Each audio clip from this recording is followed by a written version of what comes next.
Hola a todos, soy Pablo Veloso y este es un video en respuesta a un amigo que se ha comunicado a través de nuestro canal de YouTube, Espacios Crecimiento, y ha preguntado acerca de la Advaita. Él dice que conoce muy bien esta filosofía de la Advaita, que es una filosofía que cuando uno se adentra en ella se da cuenta que es como una gran jungla que va desde aquellas formas de ver la vida duales hasta las más extremas no duales. Aunque se llama no dualidad, hoy en día vemos muchos maestros que son converticionistas, maestros que nos enseñan cómo a través de un esfuerzo, a veces muy mínimo, el esfuerzo de simplemente prestar atención, el esfuerzo de simplemente estar atentos y registrar o bien atestiguar los pensamientos, nos proponen estos maestros que a través de ello podremos alcanzar ese deseado y añorado estado de iluminación o de despertar o de moksha o como le querramos llamar.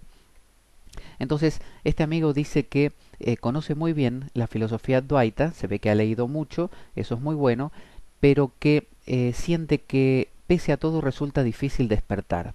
Él dice que parece ser que por más esfuerzos que se haga, resulta difícil porque él piensa que podría haber, por un lado, como algunos dicen, teorías conspirativas, es decir, ya sea él va citando extraterrestres, ya sea como por ejemplo dice David Icke, que es un difusor justamente de esta idea de los extraterrestres como agentes de la ilusión en que vivimos, como enmascarados entre nosotros, al mejor estilo de la serie norteamericana de los 80, 90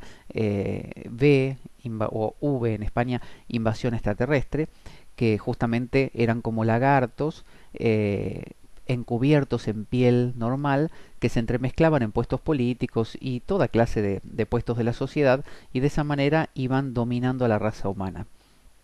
Hay toda una serie de personas que consideran que esto es una realidad, que existe una conspiración mundial para dominar justamente a este planeta y mantenerlo en esa obnubilación que los hindúes llaman Maya. Sin embargo, podemos tomarlo como que hay una conspiración externa, pero podemos ir un poquito más lejos y darnos cuenta de que lo que existe es una limitación para comprender. Esa limitación podría venir hipotéticamente de esos extraterrestres, podría venir de un dios que la impuso a los seres humanos, como piensan por ejemplo los Vaishnavas, que son los seguidores de la línea de Vishnu dentro de la India, que consideran que Krishna, este dios hindú que toca su flauta, crea una ilusión constantemente para todos los seres humanos, de manera que jueguen un juego que a él le entretiene y le divierte y cada tanto uno despierta. Por eso el Bhagavad Gita dice que entre muchas personas que me buscan, es muy rara aquella persona que lo hace con realmente pasión y de aquellos pocos contados quizá con los dedos de las manos que lo hacen con pasión, solo uno llega a conocerme realmente, dice Krishna en el Bhagavad Gita. Es decir, nos habla de lo difícil que es esta comprensión. Pero aquí caemos siempre en la misma problemática. Este amigo que se comunicó por el canal de YouTube, lo que decía era que pese a todo es como que hace falta un esfuerzo por despertar, para despertar, y pese a que se hace este esfuerzo, no se alcanza. Es como muy difícil de lograrlo. Y quizás si hay alguna especie de obnubilación o de obstrucción de la visión correcta, esa obstrucción, como hemos hablado en muchas oportunidades, es la búsqueda misma. Sea que venga de los, como cita él, los arcontes, los reptilianos, los que sean. Pueden ser extraterrestres, pueden ser terrestres, intraterrestres, el nombre que uno le quiera dar. Para los hindúes serán devas o dioses que crean esta ilusión. Para los cristianos es el dios cristiano que crea toda esta puesta en escena. Dejemos de lado cuál es la razón. Dejemos de lado esas deducciones o hipótesis que cada ser humano tiene, dado que todas estas hipótesis están basadas en nuestro lenguaje y en nuestra tradición. Decía Vivekananda, un antiguo maestro hindú, decía que si los búfalos tuviesen que edificar una imagen de Dios, se les dijese, a ver, búfalos, ¿qué forma tiene Dios? La respuesta obvia sería de búfalo. Ellos crearían una estatua de un búfalo para representar a Dios, porque son búfalos. Entonces, de la misma manera, se nos ha criado con esta idea de un Dios creador, un Dios manufacturador, que ha creado la imagen del ser humano, que ha modelado la arcilla de Adán, la tierra, y ha conformado con ella una figura a la cual insufló vida. Y de a partir de ahí, ese Adán, digamos que heredó o legó a todos los que le continuaron, que somos nosotros, la idea de que hay un alguien que nos hizo algo, un alguien que nos creó, nos puso todo lo que tenemos dentro, todos nuestros impulsos, todas nuestras maneras de conducirnos e inclusive nos impuso reglas. Así como el alfarero crea una pieza de cerámica y le impone reglas. Es decir, la cerámica no puede golpearse porque se rompe. Entonces la cerámica lo sabe. Podríamos jugar así metafóricamente. Bueno, de la misma manera consideramos así nosotros el mundo.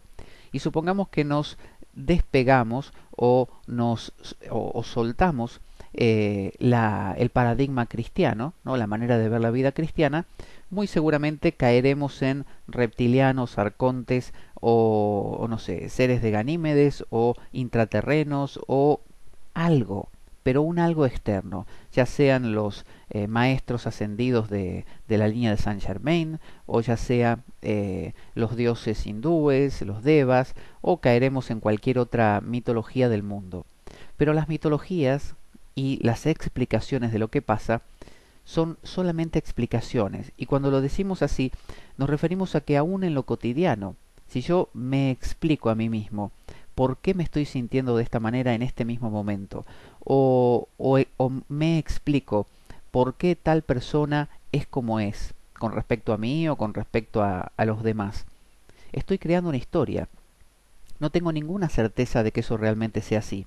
Existen millones de variables posibles que influencian a esa persona y que pueden crear ese estado. Y la mayoría de las veces son una gran combinación de influencias, incontables, indescriptibles, inalcanzables para mi percepción. Por lo tanto, toda explicación que yo dé va a ser una explicación parcial, reducida y, digamos, inadaptada o inadaptable a lo que está ocurriendo verdaderamente. Es como si uno le pidiese a un pez que explicase de qué se trata la civilización humana. Y bueno, la traduciría a pez, ¿no? Hablaría del agua, la forma de respirar sería justamente respirar a través del agua, así que no entendería cómo un ser humano puede respirar directamente del aire, lo compararía con lo suyo, y lo que haría sería lo que se llama una traspolación, traspolar. Traspolar significa trasladar lo que uno ve, siente o comprende a aquello que quiere explicar. Como si le dotara a aquella cosa que quiere explicar de sus propias características. Con lo cual no lo explica, simplemente transpola, traslada lo que ve dentro afuera. Y cuando aparentemente dice, ah, ahora entiendo, lo que está haciendo simplemente es jugar con lo mismo. Es como aquella persona que va de día de campo o de picnic al campo, luego de una semana de mucho trabajo, va con su coche y su familia, pero cuando llega al lugar, en vez de escuchar el sonido de los pajaritos, disfrutar del sol, el sonido de la brisa, los árboles que mueven sus hojas y producen también un sonido relajante, no, abre las cuatro puertas de su coche, enciende la música a todo volumen y lo único que hizo fue trasladar su casa a ese lugar donde fue. Y cuando retorne a su hogar, va a decir, ah, ese lugar donde fui era así y así. Y en realidad no lo vio, no lo oyó realmente, porque lo que vio era la cara de la gente con que estuvo charlando, lo mismo que charla en su casa, lo que oyó, lo que escuchó, son los sonidos que él mismo llevó y creó. Por lo tanto, no encontró nada nuevo, porque no se lo permitió. Entonces trasladó lo suyo hasta ahí. Entonces cuando buscamos teorías para justificar el por qué estamos donde estamos, estamos realmente en un embrollo, estamos complicados. ¿Por qué? Porque no tenemos forma de explicar la causa. Justamente Shankara, eh, uno de los exponentes que tú conocerás muy bien del Advaita Vedanta, decía que Maya no solo es inescrutable, sino que es tan extraña que existe y no existe al mismo tiempo. Es una realidad y al mismo tiempo no lo es. Es decir, es una realidad porque se siente como real, pero no es una realidad porque está construida con palabras. Por eso él decía, Brahman, lo absoluto, lo trascendente, lo real, es aquello desde lo cual las palabras retornan sin haberlo podido alcanzar. Entonces, no se puede alcanzar la realidad, sencillamente por una razón que hemos hablado muchas veces antes, que es que ya es la realidad. Uno puede, por ejemplo, convertirse en algo que no es. Yo me puedo convertir en un, no sé, bandoneonista, en un percusionista, me puedo convertir en un pintor, porque no lo soy.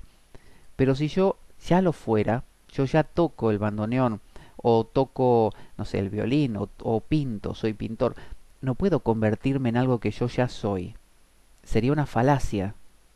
Entonces, cuando hablamos de convertirse o de llegar a despertar, uno ya está despierto. Ese es el estado natural. Cuando alguien dice, he alcanzado la iluminación, lo que está haciendo simplemente es contarlo desde el punto de vista, digamos, de Maya, de la ilusión. Es decir, dentro de, como algunos llaman, la historia, dentro del cuento que nos contamos en palabras, sí, hubo un esfuerzo y finalmente me di cuenta. Pero cuando realmente ocurre ese darse cuenta, el darse cuenta es algo que es raro, pero jamás ocurrió. No ocurrió porque no existió nadie que se dé cuenta.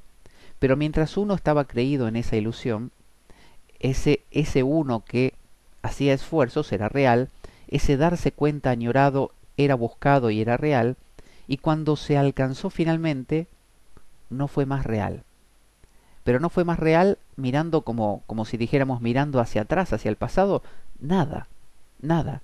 Ni el nacimiento, ni la adolescencia, ni la juventud, ni la adultez, ni ninguna experiencia fue real. No es que no estuvieron ahí, pero no hubo nadie que las viviera. Entonces, cuando uno dice hace falta mucho esfuerzo para despertar, en realidad no hace falta ningún esfuerzo para despertar, porque ya el despertar es un hecho, ya uno es eso. Pero uno podría decir, pero no la paso bien, estaré despierto, pero sufro todo lo que me está pasando, sufro la alegría, la tristeza. Bueno, la alegría y la tristeza son parte de la vida, la alegría y la tristeza no se van a ir, van a estar ahí. Entonces, ¿qué diferencia hay entre la alegría y la tristeza común y corrientes y la alegría y la tristeza de aquella persona que ha despertado? Esencialmente ninguna, ninguna. Uno podría decir, las mismas emociones que yo tenía hace 20 años las tengo hoy, o sea, parecidas, ¿no? Van sucediendo cosas que me provocan emociones similares.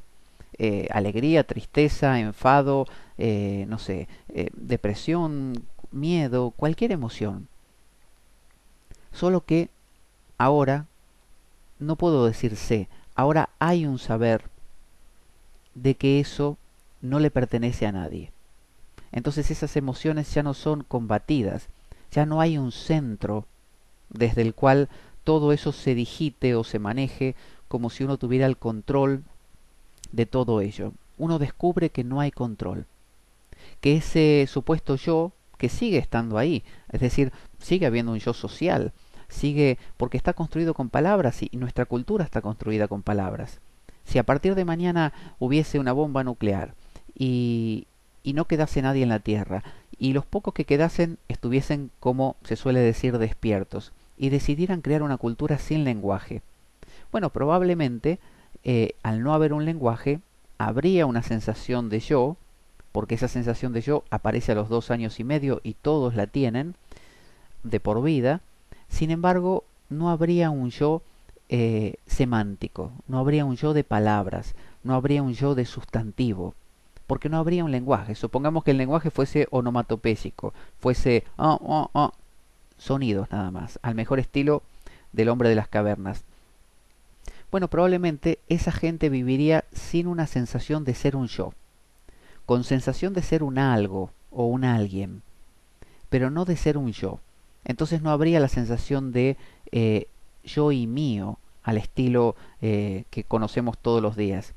Pero tal como son las cosas hoy en día, con el lenguaje armado, con nuestra cultura establecida, eso no se quita, eso continúa ahí. Pero la única diferencia es, como decía Deitaro Suzuki, que la persona que alcanza la iluminación es igual exactamente que cualquier otra, solo que camina a 1 centímetro del suelo. Es decir, es lo mismo pero no es lo mismo. Entonces, si yo hago un gran esfuerzo para despertar, la pregunta es, ¿quién lo hace? Si lo hace el personaje de la historia, el personaje de la película, el personaje inventado, ese personaje no puede llegar a ninguna parte. Es como si, es difícil de explicarlo, pero es como si un personaje en una película de Walt Disney, supongamos, de un dibujo animado, decidiese despertar, ¿no? Decidiese darse cuenta de que eso es una película. ¿Qué le diríamos? Mira, no necesitas darte cuenta que eso es una película por una razón muy simple. Da igual que te des cuenta o no, pero tú no existes. Es decir, te mueves, entretienes a la gente, ríes y lloras, pero no tienes vida real. Eres dibujos en una pantalla. De la misma manera, este yo social es un yo construido con líneas, con coordenadas, con palabras, con lenguaje. Es simplemente, como tú dices, una matriz holográfica, es decir, sí, una matriz, una madre, matriz viene de madre, de la misma raíz también que Maya, ilusión, mater, Maya, María, la Virgen, estas ideas de que hay un algo femenino que crea todo, bueno, en nuestro caso nuestro lenguaje lo crea. Y si puede haber una conspiración, bueno, puede haberla, es decir, puede haber seres humanos que eh, estando todavía dentro de la ilusión, porque nadie que esté fuera de la ilusión se va a dedicar a conspirar. Bueno, alguien que esté dentro de la ilusión va a querer dominar a los demás. Y conociendo algo de este lenguaje, muy poco, conociendo cómo este lenguaje funciona, seguramente manipulará instituciones sociales, políticas y económicas para sujetar a otras personas, a mantenerlos subyugados al consumismo, a la dependencia, al miedo, de manera de poder controlarlos, obtener más dinero y vivir, entre comillas, mejor. Pero esas personas siguen estando dentro de la ilusión. Pueden ser lo conspiracionistas que quieran, pero van a estar dentro de la ilusión todavía, sean reptilianos, arcontes, no sé, ganimedianos o lo que fuera, o intraterrenos. Pero eso lo podemos comparar con los dioses hindúes. En la India hay una costumbre de que aquella persona que está por despertar, por alcanzar su iluminación o su despertar, aparecen dioses, como Indra, el rey de los dioses, u otros dioses también, que envían apsaras. Las apsaras son como ninfas, mujeres muy hermosas, que tienden a distraer al sabio para que se encante con ellas y pierda su interés en el despertar. Es decir, no salga de la ilusión, no pueda romper la cáscara de esa ilusión. Entonces, esos dioses están dentro de la ilusión. Cuando se le preguntó al Buda, Buda Gautama, qué opinaba de los dioses, él dijo que los dioses, al igual que los humanos, estaban dentro de la ilusión y que era simplemente como una especie de hermano mayor, con mayor poderes, mayor sutileza, pero que pese a todo era más fácil despertar desde el mundo humano que desde el mundo de los dioses, porque los dioses tenían tal como ebriedad de poder, estaban tan ebrios con su propio poder, su capacidad de trascender el tiempo y el espacio, de volar, de viajar, de convertirse en lo que quieran y de tener, no sé, manjares y lo que deseen, que perdían de vista el despertar. Y por otro lado decía también que aquellos que estaban que eran demonios, digamos, en el mundo de los infiernos, el Buda decía que había 6 reinos diferentes. Bueno, el mundo de los infiernos, donde los seres que vivían ahí sufrían muchísimo, que es el otro polo del mundo de los dioses, eh, el Naraka, el mundo de los infiernos, esos sufrían tanto que tampoco podían ver la ilusión de Maya o de la matriz holográfica o como le quieras llamar. Es decir, están tan obnubilados con su dolor que no pueden ver. Y decía que el mundo humano es el que está justo en el medio, que tiene un poquito de dolor, que nos despierta, y tiene un poquito de placer que nos mantiene todavía en camino. Porque si no hubiese nada de placer, nos pasaría como los del infierno, nos iríamos a tanto dolor que no hay tiempo para otra cosa. Una persona que no puede más que pensar en que tiene que llevarse un pedazo de pan a la boca porque hace días que no come, no puede pensar en nada, no puede comprender nada, a menos que ya esté despierto o iluminado y luego le pase eso. Pero considerar que iluminación y conciencia de la iluminación van de la mano es otro error. Por ejemplo, es muy común pensar esto. Si tú eres rico, tienes que saber que eres rico. Sin embargo, una persona rica no sabe que es rica todo el tiempo. Se acuerda de vez en cuando alguien lo mira con admiración o le manifiesta su admiración, o cuando quiere comprar algo y sabe que tiene mucho dinero en el bolsillo o en su tarjeta de crédito. Sin embargo, cuando está viendo televisión, cuando está riéndose con los amigos, él no se entera que es una persona rica. Entonces, de la misma manera ocurre con el despertar, con la iluminación. No es algo que uno esté monitoreando permanentemente, porque no es algo, no es una cosa que se pueda mirar, es aquello que engloba todas las cosas. Entonces, por eso es que el Buda, cuando alcanzó ese despertar, esa iluminación, no dijo, bueno, me fundo en el nirvana, desaparezco para siempre, sino que dijo, aquí me quedo en este mundo de todos los días, porque otra cosa no puede ser. ¿A dónde voy a ir? Cuando Ramana Maharshi, este sabio de Arunachala, estaba a punto de morir y la gente, los discípulos le decían, maestro, no nos deje, ¿qué va a ser de nosotros? Él decía, ¿a dónde piensan que voy a ir? ¿A dónde me voy a ir? No me puedo ir a ninguna parte, ¿no? Parafraseando a Ramana Maharshi, porque no existe ninguna parte. No hay un allá y un acá. No hay un pasado y un futuro. Todo eso son construcciones verbales, y cuando uno deja de creer en las construcciones verbales, están ahí todavía, las usa según necesite, pero no las cree nunca más. Y hacer esfuerzo, como tú dices, por alcanzar el despertar, y piensa esto, cuando tú dices alcanzar el despertar o alcanzar la iluminación, ¿qué es ese despertar del que hablas? El verdadero despertar es inenarrable. No lo puedes contar, no lo puedes explicar, porque no es una cosa. Lo que tú puedas describir con palabras no existe. Lo que tú puedas describir con palabras no existe. Las palabras crean el mundo. Los hindúes tienen una expresión para eso que dicen drishti sristi. Significa drishti, ver, sristi, crear. Entonces, como veo el mundo, como lo estoy mirando, le doy origen, lo creo. Entonces, todo lo que tiene un nombre no es real, es construcción de palabras, lo creas en el momento.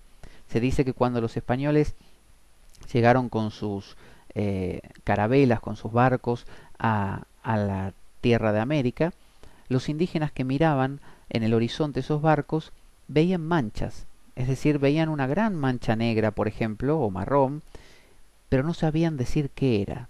Entonces para ellos no era nada, era algo, una mancha.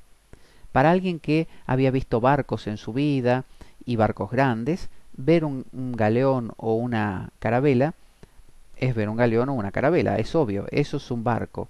Pero para el que no lo vio nunca, eso no es nada. Entonces uno crea el mundo que ve. Y de la misma manera como crea el mundo que ve, crea la idea de iluminación.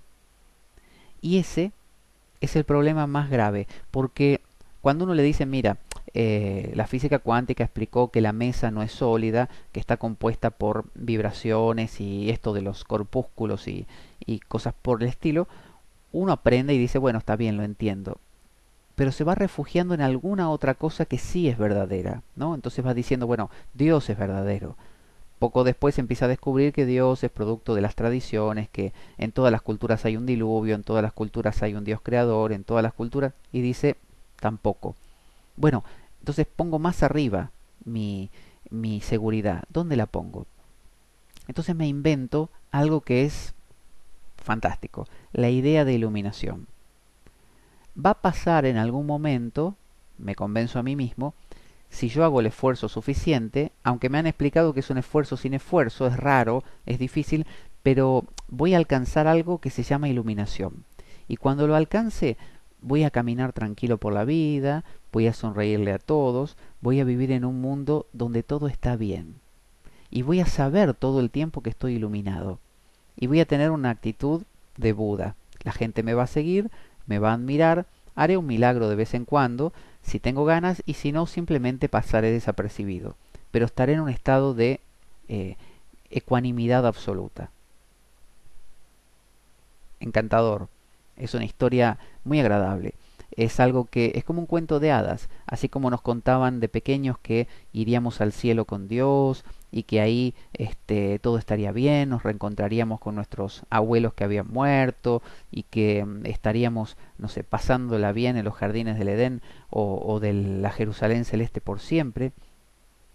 De la misma manera que nos contaron la historia que si hacíamos una carrera universitaria y éramos profesionales, íbamos a ser personas muy respetadas en la sociedad y felices, y si formábamos una familia con muchos hijos y con un parque y una pileta o piscina para jugar los domingos, y que todo eso nos haría feliz. Y lo hicimos y lo tuvimos y no nos hacía feliz. Y la Jerusalén celeste suena muy agradable y la idea de iluminación también. Ahora imagina por un momento que todo eso descubres que es falso. Aún la idea de iluminación. ¿Qué queda? Si lo que queda lo puedes, o sea, si puedes responder esta pregunta con una respuesta en palabras, esa que respondes no es. Entonces, ¿qué queda?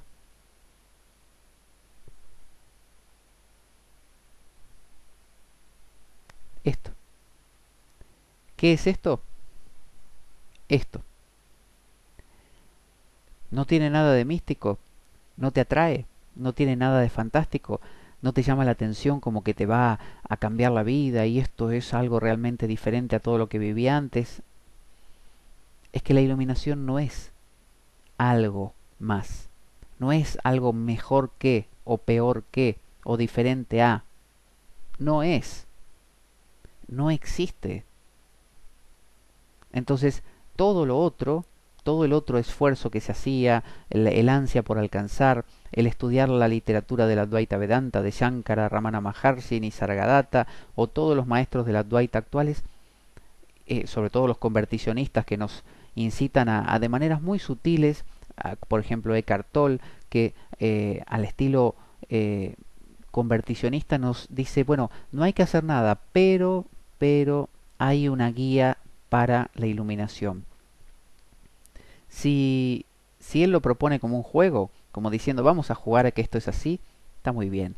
Pero si te lo crees como algo real, entonces vas a sufrir, de la misma manera que sufrías antes por llegar a la Jerusalén celeste, o por ser el profesional para que te quieran en la sociedad y te respeten y ser feliz, o por tener la familia perfecta y soñada. Entonces, o viajar a aquel lugar de no sé del Caribe donde ibas a estar bien. La iluminación no es algo que se consigue, porque no existe, no existe. La iluminación no es una cosa y no se alcanza, porque no existe. Entonces, no se trata de hacer más esfuerzo para. Qué difícil que es despertar, ¿cómo puedo hacer para ver realmente la vida? No, todo lo que estás haciendo para es lo que ni siquiera anula o bloquea o impide o dilata, no, tampoco, pero es algo que está ocurriendo por sobre lo que verdaderamente es. Lo que llamas matriz holográfica, lo que llamas o le llaman como en la película la Matrix, la matriz, ¿no? De coordenadas que maneja todo.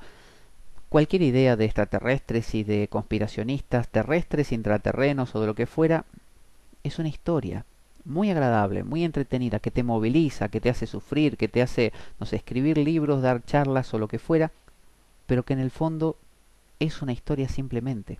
Entonces, no hay iluminación que encontrar. Esto, ahora mismo. Esto es lo real. ¿Qué te diferencia a ti de a mí? A los dos. ¿Cuál es la diferencia entre nosotros? Ninguna. Créeme, ninguna. Ninguna. Entonces uno podría decir, sí, pero, por ejemplo, tú tienes esa comprensión. No, no tengo esa comprensión. La comprensión, al igual que la creencia, es algo que va y viene. La experiencia es poder dar cuenta de algo en palabras. Entonces, tampoco lo es. El despertar, la iluminación, un mito. Lo real es esto. Ni siquiera podríamos decir el día a día o el momento a momento, porque son palabras. Es lo que es, o la eseidad, o el nombre que uno le quiera poner, pero son todos nombres que sustituyen lo que es verdaderamente. Entonces, ¿quién ve? ¿Quién despierta? ¿Quién alcanza ese estado? Nadie. ¿Hay un comprender? Bueno, sí, hay un comprender. ¿Ese comprender cambia las cosas? No cambia las cosas siguen siendo las mismas. La mesa es la mesa, el cielo es el cielo, y los pensamientos son los pensamientos, y los miedos son los miedos, y las tristezas las tristezas. ¿Cambió algo? Podríamos decir que cambió algo del grosor de un pelo, mínimo. Nada de lo que te habían prometido como cosa maravillosa, como cosa, eh, esta idea de Jesús de Nazaret caminando con sus discípulos, o el maestro de yoga en un estado de profunda unidad, donde vienen y, no sé, lo amenazan de muerte y él sonriendo y dice, todo es uno, córtame tranquilo la cabeza. Quizás si a mí vienen a cortarme la cabeza, salga corriendo o me defienda. Da igual, esa es la historia. Y la historia tiene que continuar, ¿por qué no? Entonces, no hay práctica que lleve al despertar, porque toda práctica que lleve al despertar está basada en una afirmación o en una premisa básica que es esta. Existe un alguien que puede despertar. No hay nadie que pueda despertar. Esa es Ese es, en tal caso, el despertar. Esa es la comprensión más básica. No hay nadie. Por lo tanto, cualquier esfuerzo por no tiene sentido. Por ahí he escuchado alguna vez esto de, no sé si era de la línea de Nisargadatta o de alguno de ellos, o de Ramesh Balsekar, que decía, créelo, el valor de creer esto, ¿no? Y de vivir acorde a esto, y ya está. Es como si yo te dijera ahora mismo, no existes. Cualquier esfuerzo que hagas por es irreal. No te esfuerces, o sea, o esfuérzate, pero no existes. Vive como si esto fuera así. Vive como si esto fuera así. Como si yo te dijera, pruébalo. Tómate un solo día y durante todo ese día vive, no importa si te olvidas, si después retornas a la idea, no importa. Vive como si esto fuera una realidad. Y vas a ver que la vida se ve diferente. Y a su vez se ve igual, porque no ha cambiado nada, no cambia nada trascendental. Pero es como decir sí, simplemente. Namaste.